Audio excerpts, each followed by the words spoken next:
Assalamualaikum warahmatullahi wabarakatuh. Perkenalkan, nama saya Muhammad Tegar Haryanto dengan NPI 146-22140 dan teman saya Muhammad Fahri Husaini dengan NPI 146-2006 dan yang terakhir teman saya Wahyu Prastio NPI 146-2009. Ini kelompok kami akan menjelaskan tentang OAS data mining. Di dalam OAS data mining yang pertama di sini saya akan menjelaskan untuk latar belakang. Dalam latar belakang ini, kelompok kami menggunakan dataset yang bernama struk data. Untuk latar belakangnya yaitu struk merupakan salah satu penyakit yang serius dan mematikan seluruh dunia. Data struk memberikan wawasan yang penting dalam memahami prevalensi penyakit ini, faktor risiko yang terkait, serta dampaknya terhadap individu dan masyarakat secara keseluruhan. Latar belakang tentang data struk memberikan informasi yang relevan untuk penanganan, pencegahan, dan pengelolaan penyakit ini. Artikel ini akan membahas prevalensi stroke, faktor risiko yang berkontribusi pada stroke, serta dampak sosial dan ekonomi yang diakibatkannya. Stroke merupakan salah satu penyebab utama kematian dan kecacatan di dunia. Data menunjukkan bahwa setiap tahunnya terdapat jutaan kasus stroke baru di seluruh dunia. Prevalensi stroke bervariasi di berbagai negara dan terkait dengan faktor demografi seperti usia dan kepadatan penduduk. Data prevalensi truk yang terkumpul membantu dalam penyusunan kebijakan kesehatan masyarakat yang tepat. Yang kedua yaitu identifikasi permasalahan. Permasalahan yang dihadapi adalah bagaimana mengembangkan model klasifikasi yang dapat memprediksi apakah seseorang memiliki penyakit stroke berdasarkan atribut-atribut yang ada. Dalam hal ini, dataset penyakit stroke digunakan sebagai sumber data untuk melatih model klasifikasi, asumsi kebutuhan, dan limitasi. Asumsi dataset penyakit stroke yang digunakan telah mengumpulkan dengan metode yang akurat dan representatif. Atribut-atribut yang ada di dalam dataset memiliki hubungan atau korelasi dengan keberadaan penyakit stroke. Yang ketiga, tidak ada faktor eksternal yang signifikan yang mempengaruhi keberadaan penyakit stroke dalam dataset. Kebutuhan dataset penyakit stroke yang lengkap dan terstruktur. Yang kedua, algoritma klasifikasi yang cocok seperti random forest yang dapat menghasilkan model prediksi yang akurat. Yang ketiga yaitu pengetahuan dan pemahaman tentang metode data mining dan penggunaan algoritma klasifikasi. Yang keempat yaitu pemrograman Python dan pustaka library yang sesuai seperti scikit-learn untuk implementasi model klasifikasi. Yang ketiga yaitu limitasi. Yang pertama, kualitas prediksi model klasifikasi dapat mempengaruhi oleh kualitas dan representativitas dataset. Yang kedua, model klasifikasi hanya memberikan prediksi berdasarkan atribut-atribut yang ada dalam dataset, faktor-faktor eksternal lainnya yang dapat mempengaruhi keberadaan penyakit stroke. Yang ketiga yaitu model klasifikasi yang dikembangkan mungkin tidak dapat mengakomodasi perubahan tren dan karakteristik penyakit stroke yang terjadi di masa depan. Yang keempat, tingkat akurasi model klasifikasi bergantung pada kualitas pemodelan, pemilihan atribut, dan teknik evaluasi yang digunakan. Tentunya itu tujuan proyek akan dijelaskan oleh teman saya Wahyu Prastio. Nah, selanjutnya untuk tujuan proyek, yaitu tujuan utama dari perkembangan data stroke adalah untuk meningkatkan pemahaman kita tentang stroke, memperbaiki perawatan dan pemulihan serta membantu penelitian dan pengembangan dalam bidang ini. Dataset stroke membantu dalam mempelajari dan menganalisis prevalensi stroke di populasi tertentu, termasuk faktor risiko yang berkaitan karakteristik pasien dan pola kejadian stroke. Hal ini dapat membantu dalam memahami penyebab, distribusi, dan dampak stroke dalam konteks kesehatan masyarakat. Selanjutnya untuk bisnis atau bisnis kriteria. Dalam rangka mencapai kriteria bisnis ini, penting untuk melakukan perencanaan dan pengelolaan data stroke dengan cermat, termasuk proses pengumpulan data yang tepat, validasi data yang hati-hati, dan menjaga privasi keamanan data yang sesuai jumlah data. Salah satu kriteria yang dapat diukur adalah jumlah data yang terkumpul dalam data stroke ini mencakup jumlah sampel pasien stroke yang terdaftar, jumlah variabel yang dikumpulkan, dan keberagaman informasi yang tercakup dalam dataset tersebut. Semakin besar dan lebih komprehensif, dataset stroke semakin baik untuk penelitian dan pengembangan di bidang stroke. Selanjutnya dijelaskan oleh teman saya Muhammad Fahri. Lalu yang ketiga yaitu data understanding. Untuk yang ini adalah program dari yang digunakan untuk menjalankan atau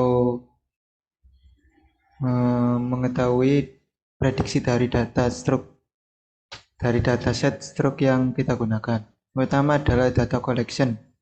Menurut Organisasi Kesehatan Dunia atau WHO, stroke adalah penyebab kematian kedua secara global, bertanggung jawab atas sekitar 11% dari total kematian. Dataset ini digunakan untuk memprediksi apakah pasien kemungkinan terkena stroke berdasarkan parameter input seperti jenis kelamin, usia, berbagai penyakit, dan status merokok. Setiap hari salam data memberikan informasi yang relevan tentang pasien. Berikut adalah atribut-atribut yang ada di dalam dataset stroke ini. Pertama ada ID, lalu gender atau jenis kelamin, ada age atau umur, ada hipertensi, lalu ada penyakit hati, sudah menikah atau belum, jenis pengerjaan, lalu jenis rumah, level atau kadar kandungan darah di dalam tubuhnya, lalu BMI atau body mass index, lalu status merokok atau tidak, lalu tergolong stroke atau tidak. Lalu berikut adalah penjabaran mengenai program untuk menjelaskan mengenai dataset stroke yang kita gunakan. Pertama yaitu statistik deskripsi, kita tunjukkan dataset atau tabel dataset yang kita gunakan.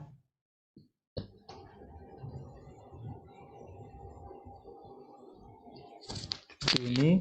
Lalu yang berikutnya ada data visualization untuk menunjukkan visualisasi data dari dataset stroke yang kita pakai. Yang pertama seperti ini untuk proportion sampel stroke. Lalu berikutnya untuk visualisasi umur dan juga jenis kelamin seperti ini. Lalu ini untuk sampel stroke distribusi yang based on level atau level kadar gula dalam tubuh dan juga body mass index. Lalu ini untuk umur dan juga body mass index atau BMI. Lalu selanjutnya ini untuk visualisasi data berdasarkan umur dan juga jenis kelamin yang positif terkena stroke. Lalu selanjutnya ini untuk perbedaan setiap atribut sampel stroke. Di sini untuk tipe pekerjaan atau work type. Ini untuk apakah yang di data itu orangnya sudah menikah atau belum. Yang ini jenis resident atau tinggal di mana orang tersebut. Nah, lalu yang ini untuk yang atribut apakah pasien merokok atau tidak, seperti itu.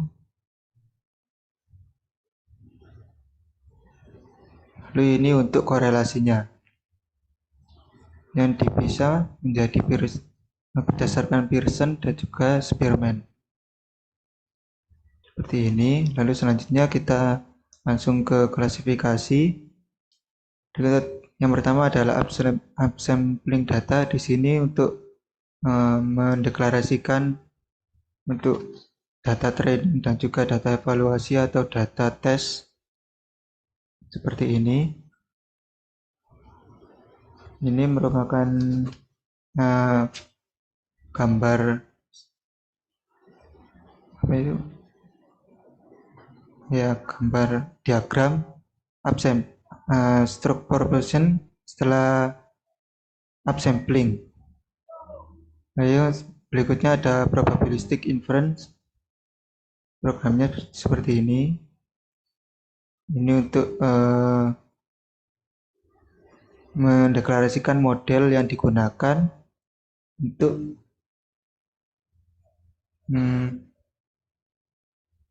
mengecek dataset dari dataset stroke ini. Seperti ini. Lanjut untuk model selection. Ini untuk melihat dataset ini berdasarkan model-model seperti decision tree, random forest, SVC, logistic regression. Lalu untuk model evaluation ditemukan model seperti berikut ini. Ini untuk decision tree seperti ini.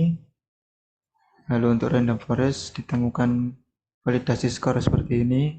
SVM cross untuk validasi skor ditemukan seperti ini, dan juga terakhir logistic regression.